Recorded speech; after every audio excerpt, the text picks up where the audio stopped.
Perkenalkan, nama saya Putri Imaniar Sofila dengan NIM 19080 310 40 20 sebagai pemateri pertama. Perkenalkan, nama saya Rani Dwi Lestari Nurrahman, NIM 190803 1040 39. Perkenalkan, nama saya Novi Handayani, NIM 1908 104049 sebagai salah satu pemateri. Perkenalkan, nama saya Tasya Budi Agustin, NIM 19080 310 40 53. Di sini saya akan menjelaskan mengenai pemungut pajak berdasarkan pasal 22 ayat 1 Undang-Undang Pajak Penghasilan. Menteri Keuangan menetapkan yang pertama, bendahara pemerintah memungut pajak sehubung dengan pembayaran atas penyerahan barang. Yang kedua, badan-badan tertentu memungut pajak dari wajib pajak di bidang impor atau kegiatan usaha lainnya. Yang ketiga, wajib pajak badan tertentu memungut pajak dari pembeli atas pembelian barang sangat mewah. Selanjutnya, pemungut pajak berikut daftar yang sudah ditentukan berdasarkan Peraturan Menteri Keuangan Nomor 34 PMK titik 010 2017. Yang pertama, Bank Devisa dan Direktorat Jenderal Bea dan Cukai. Yang kedua, bendahara pemerintah dan kuasa pengguna anggaran atau disingkat dengan KPA.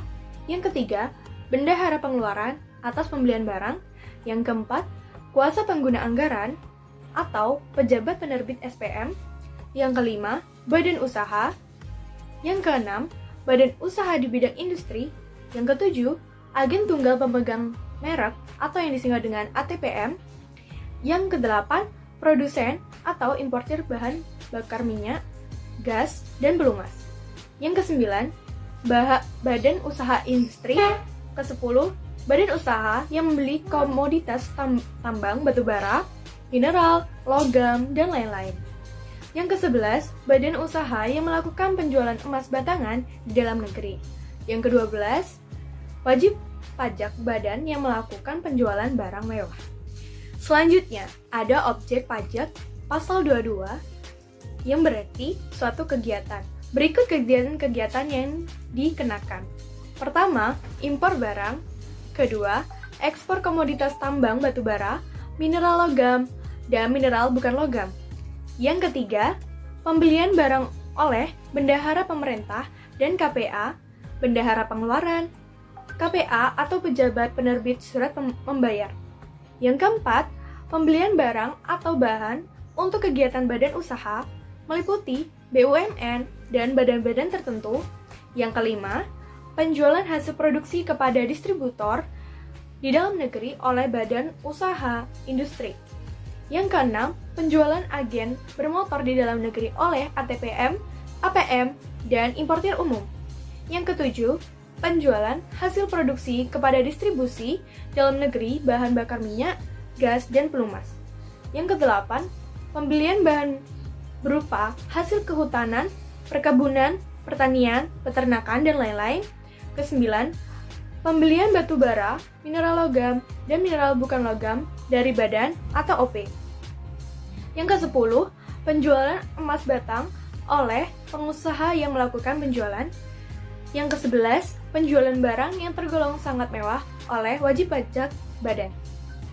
Oke, selanjutnya, kegiatan yang tidak dikenakan pajak penghasilan pasal 22.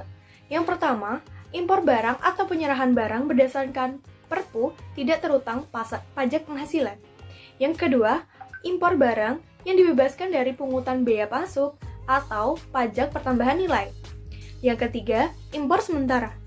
Yang keempat, impor kembali. Yang kelima, pembayaran yang dilakukan oleh pemungut pajak. Yang keenam, impor emas batangan yang akan diproses untuk menghasilkan barang perhiasan untuk diekspor. Yang ketujuh, pembayaran untuk pembelian barang sehubungan dengan penggunaan dana BOS. Kedelapan, penjualan kendaraan bermotor di dalam negeri dilakukan oleh industri otomotif, ATPM, APM, dan importir umum kendaraan bermotor. Kesembilan, penjualan emas batangan oleh badan usaha yang melakukan penjualan emas batangan ke Bank Indonesia. Yang ke-10 atau yang terakhir, pembelian gabah atau beras oleh Perusahaan Umum Badan Urusan Logistik atau BUMN. Baik, selanjutnya di sini ada saat terutangnya pajak penghasilan pasal 22. Yang pertama di sini ada impor barang. Pajak penghasilan pasal 22 terutang saat bersamaan dengan pembayaran biaya masuk. Jika pembayaran ini ditunda, maka pajak penghasilan pasal 22 terutang saat penyelesaian dokumen PIB. Yang kedua ada atas kegiatan pembelian barang. Pajak penghasilan pasal 22 terutang dan dipungut pada saat pembayaran pada rekanan. Yang ketiga, di sini ada atas pembelian hasil produksi. Pajak penghasilan pasal 22 terutang dan dipungut saat penjualan. Yang keempat, di sini ada atas penjualan hasil produksi atau pengolahan barang. Yang di mana pajak penghasilan pasal 22 terutang dan dipungut pada saat penerbitan surat perintah pengeluaran barang atau delivery order. Dan di sini ada yang kelima, ekspor komoditas, yaitu pajak penghasilan pasal 22 terutang dan dilunasi bersamaan dengan penyelesaian dokumen pemberitahuan pabean atas ekspor. Yang keenam, di sini ada badan-badan tertentu. Pajak penghasilan pasal 22 terutang dan dipungut pada saat pembayaran pada rekanan. Yang ketujuh ada pembelian komoditas dari badan pemegang izin usaha pertambangan. Di sini pajak penghasilan pasal 22 terutang dan dipungut pada saat pembelian. Yang kedelapan ada pembelian barang hasil produksi. Di sini ada pajak penghasilan pasal 22 dipungut dan penyetorannya oleh pungutan pajak atas nama wajib pajak ke bank persepsi atau kantor pos. Oke, yang selanjutnya yang perlu diperhatikan dalam pungutan pengecualian pajak penghasilan pasal 22 itu yakni yang pertama ada pengecualian dari pajak penghasilan pasal 22 atas impor berlaku pada angka 2 tetap yang dikenakan tarif bea masuk 0%. Yang kedua di sini ada bukti administrasi atas pengecualian. Yang ketiga, pelaksanaan pengecualian pajak penghasilan pasal 22 yang dilakukan oleh Direktorat Jenderal Bea dan Cukai atau Direktorat Jenderal Pajak dengan tata cara yang sudah diatur, yaitu untuk pengecualian dari pemungutan pajak penghasilan pasal 22 atas barang impor yang terkena tarif bea masuk 0%. Selanjutnya, di sini ada tata cara pemungutan dan penyetoran pajak penghasilan pasal 22. Yang pertama, pemungutan pajak penghasilan pasal 22 atas barang impor. Pajak penghasilan disetor oleh importir atau Ditjen Bea dan Cukai melalui pos persepsi dengan menggunakan SSP yang berfungsi sebagai bukti pemungutan pajak. Yang kedua, di sini ada pemungutan pajak penghasilan pasal 22 atas ekspor komoditas. Pajak penghasilan disetor oleh eksportir atau Ditjen Bea dan Cukai melalui pos persepsi dengan menggunakan SSP yang berfungsi sebagai bukti pemungutan pajak.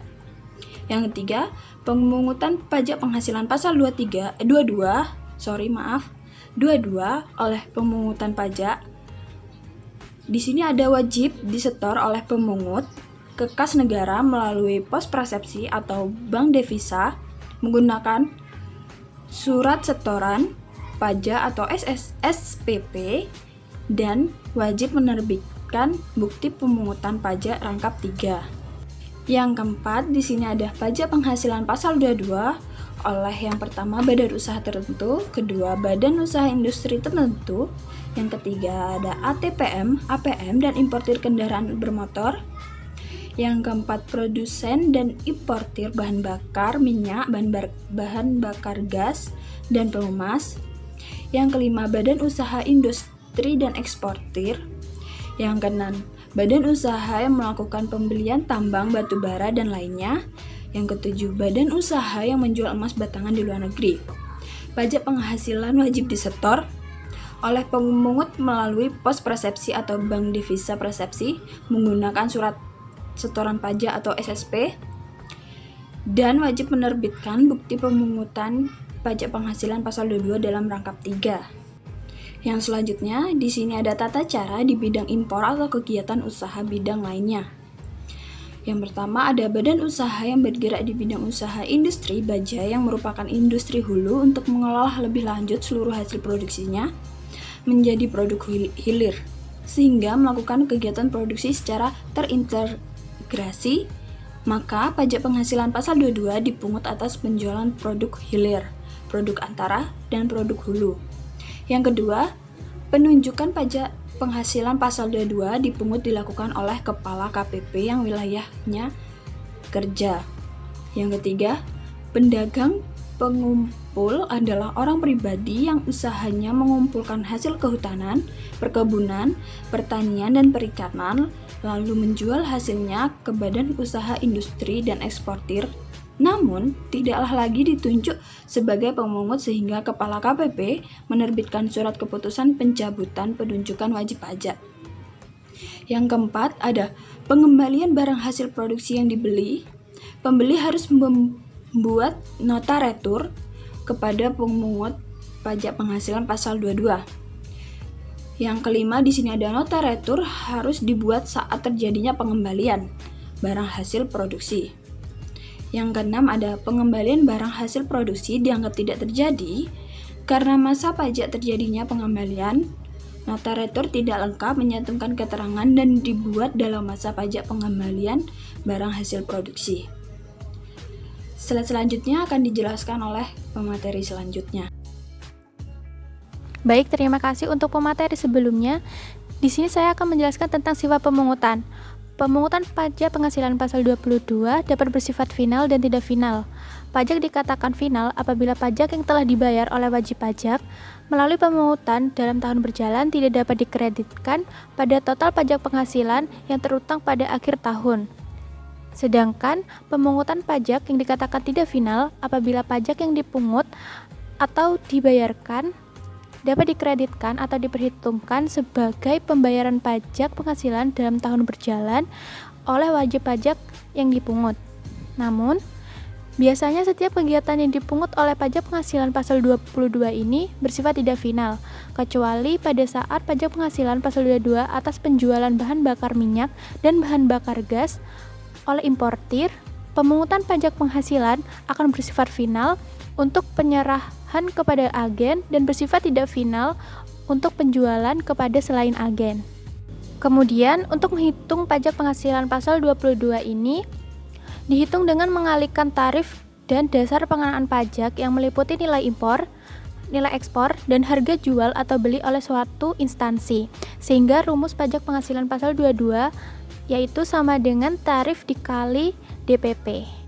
Selanjutnya ada tarif dan dasar pengenaan pajak atas kegiatan yang terkena pajak penghasilan pasal 22 yang dijelaskan pada tabel berikut ini. Yang pertama adalah dasar pengenaan pajak atas nilai impor meliputi barang tertentu yang nantinya akan terkena pajak sebesar 100%, sehingga PPh pasal 22-nya dapat dihitung menjadi 100% dikali nilai impor. Dan yang kedua ada barang tertentu lainnya itu terkena tarif pajak sebesar 7,5%, sehingga penghitungan pajak penghasilan pasal 22-nya adalah 7,5% dikali nilai impor. Selanjutnya ada barang berupa kedelai, gandum, dan terigu yang terkena tarif sebesar 0,5%, sehingga penghitungan pajak penghasilan pasal 22-nya yaitu 0,5% dikali nilai impor. Dan yang keempat ada barang selain pada huruf A, B, dan C yang tadi saya sebutkan menggunakan API, sehingga tarif pengenaan pajaknya yaitu 2,5%, sehingga penghitungan pajak penghasilan pasal 22-nya yaitu 2,5% dikali nilai impor. Yang kelima ada barang pada huruf C dan D tapi tidak menggunakan API. Itu terkena tarif pajak sebesar 7,5%, sehingga penghitungan pajak penghasilannya yaitu 7,5% dikali nilai impor. Dan yang terakhir ada barang yang tidak dikuasai. Itu terkena tarif pajak sebesar 7,5% atas dasar pengenaan harga jual lelang, sehingga pajak penghasilan pasal 22-nya dapat dihitung dari 7,5% dikali harga jual lelang. Kemudian pada bagian kedua ada ekspor komoditas tambang, batubara, mineral, logam, dan mineral bukan logam yang dilakukan oleh eksportir, kecuali yang dilakukan oleh wajib pajak yang terkait dalam perjanjian kerjasama perusahaan pertambangan dan kontrak karya. Itu terkena tarif sebesar 1,5% atas dasar pengenaan nilai ekspor, sehingga penghitungan pajak penghasilan pasal 22-nya yaitu 1,5% dikali nilai ekspor. Kemudian pada bagian ketiga ada pembelian barang oleh pemungut pajak. Itu terkena tarif sebesar 1,5% atas dasar pengenaan harga pembelian tidak termasuk PPN, sehingga penghitungan pajak penghasilan pasal 22-nya yaitu 1,5% dikali harga pembelian. Kemudian pada bagian keempat ada pembelian barang dan barang-barang untuk keperluan kegiatan oleh badan usaha tertentu termasuk BUMN oleh badan usaha tertentu yang dimiliki secara langsung. Itu terkena tarif pajak senilai 1,5% atas dasar pengenaan pajak harga pembelian tidak termasuk PPN, sehingga pajak penghasilan pasal 22-nya yaitu 1,5% dikali harga pembelian yang tidak termasuk PPN. Selanjutnya ada dasar pengenaan pajak atas nilai penjualan tidak termasuk PPN. Itu meliputi pertama adalah penjualan hasil produksi atau impor bahan bakar minyak gas dan pelumas oleh produksi atau importir. Yang pertama ada penjualan bahan bakar minyak kepada SPBU. Itu terkena tarif sebesar 0,25% sehingga pajak penghasilan pasal 22-nya yaitu 0,25% dikali nilai penjualan tidak termasuk PPN. Yang kedua ada penjualan bahan bakar minyak kepada SPBU, itu terkena tarif pajak sebesar 0,3% sehingga PPh pasal 22-nya dapat dihitung dengan 0,3% dikali nilai penjualan tidak termasuk PPN. Kemudian yang ketiga ada penjualan bahan bakar minyak kepada selain A dan B yang saya sebutkan tadi, itu terkena tarif pajak sebesar 0,3% sehingga penghitungan pajak penghasilan pasal 22-nya yaitu 0,3% dikali nilai penjualan. Yang keempat, ada penjualan bahan bakar gas, itu terkena tarif sebesar 0,3% sehingga pajak penghasilan pasal 22-nya dapat dihitung 0,3% dikali nilai penjualan tidak termasuk PPN. Kemudian yang terakhir ada penjualan pelumas, itu terkena tarif sebesar 0,3% sehingga pajak penghasilan pasal 22-nya dapat dihitung 0,3% dikali nilai penjualan tidak termasuk PPN. Kemudian di sini ada dasar pengenaan pajak yang termasuk PPN juga. Itu meliputi pertama adalah penjualan hasil produksi kepada distributor di dalam negeri oleh badan usaha yang tergerak di bidang industri.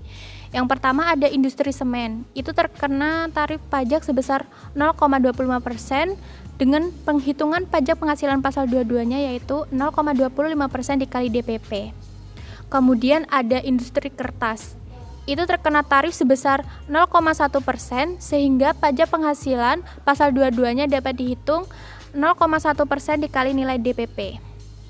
Selanjutnya ada industri baja, itu terkena tarif sebesar 0,3% sehingga penghitungan pajak penghasilan pasal 22-nya yaitu 0,3% dikali DPP.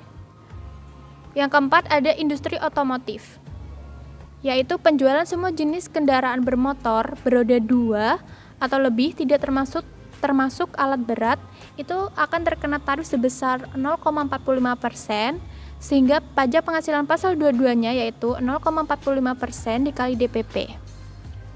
Dan yang terakhir ada industri farmasi, penjualan semua jenis obat, itu nantinya akan terkena tarif sebesar 0,3% sehingga pajak penghasilan pasal 22-nya yaitu 0,3% dikali DPP.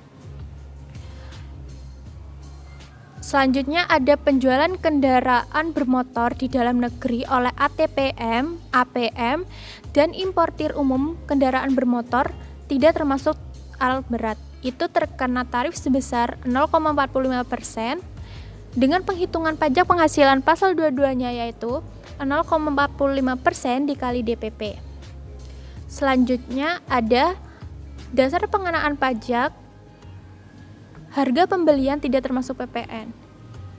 itu meliputi pertama ada pembelian bahan-bahan dari kehutanan, perkebunan, pertanian, peternakan, dan perikanan yang melalui proses industri manufaktur oleh badan usaha industri. Itu nantinya akan terkena tarif sebesar 0,25% sehingga pajak penghasilannya dapat dihitung 0,25% dikali harga pembelian tidak termasuk PPN. Selanjutnya ada pembelian batu bara, mineral logam, dan badan atau orang pribadi pemegang izin usaha pertambangan.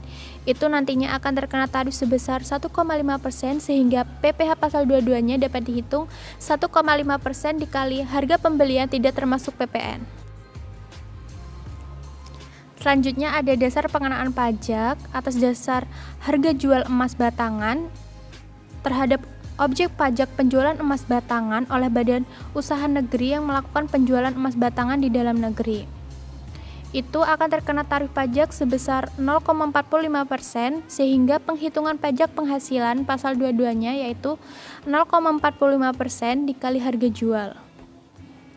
Dan yang terakhir ada dasar pengenaan pajak terhadap harga barang. Dengan objek pajak, penjualan barang tergolong sangat mewah oleh wajib pajak yang melakukan penjualan. Itu nantinya akan terkena tarif sebesar 5% sehingga penghitungan pajak penghasilan pasal 22-nya yaitu 5% dikali harga barang. Baik, di sini ada sedikit keterangan untuk menambah pengetahuan saja. Yang pertama ada nilai impor yang merupakan nilai berupa uang yang menjadi dasar perhitungan bea masuk. Biasanya kita mengenalnya sebagai CIF. Yang kedua ada nilai ekspor yang kita kenal sebagai FOB.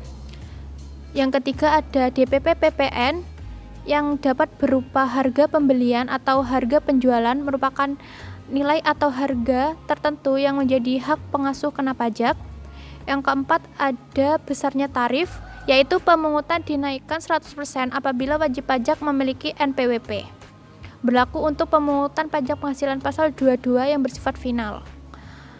Sedangkan besarnya DPP PPN ditentukan oleh 3 hal berikut ini. Yang pertama, jika harga pembelian atau penjualan tidak termasuk pajak pertambahan nilai atau PPNBM, besarnya DPP PPN sama dengan harga pembelian atau penjualan. Yang kedua, jika harga pembelian atau penjualan termasuk pajak pertambahan nilai, besarnya DPP PPN sama dengan harga pembelian atau penjualan dibagi 110.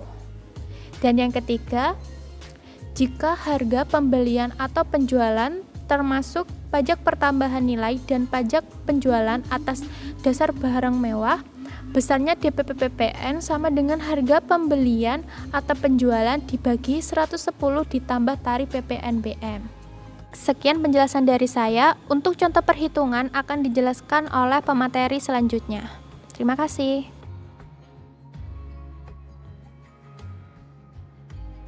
Lalu, untuk yang selanjutnya, PT Semen Padang pada Mei 2019 menjual hasil produksi berupa semen hasil produksinya kepada CV Bangunan, salah satu distributor, dengan total harga sebesar 340 juta. Harga tersebut tidak termasuk PPN. PPh pasal 22 atas penjualan tersebut dihitung sebagai berikut. Nilai transaksi penjualannya 340 juta, dasar pengenaan pajak sama dengan nilai transaksi penjualan, yaitu 340 juta juga.